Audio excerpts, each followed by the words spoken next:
2026 সালের বিধানসভা নির্বাচনকে সামনে রেখে ৭৬ নম্বর চলঙ্গি বিধানসভা কেন্দ্রের সিপিআইএম প্রার্থী ইউনুস আলী সরকারের সমর্থনে এক গুরুত্বপূর্ণ নির্বাচনী সভা অনুষ্ঠিত হল ফরাজীপাড়ায়। সভায় উপস্থিত ছিলেন সিপিআইএম আইএসএফের কর্মীবৃন্দ, স্থানীয় সাধারণ মানুষ এবং এলাকার বিভিন্ন নেতৃত্ববৃন্দ।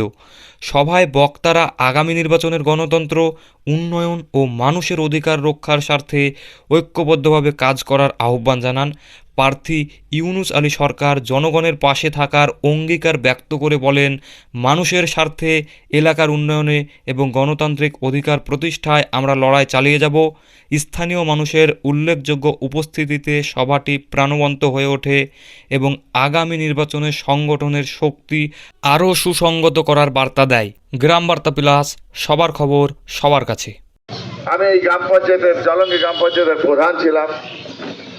আমি জেলা পরিষদের মেম্বার কর্মাধ্যক্ষ ছিলাম। আমি 20 বছর, আপনারা শুনলেন 20 বছর আমি এমএলএ ছিলাম, চ্যাপ্টার মানে 20 বছর, তাহলে এতগুলো বছর আমি এমএলএ ছিলাম।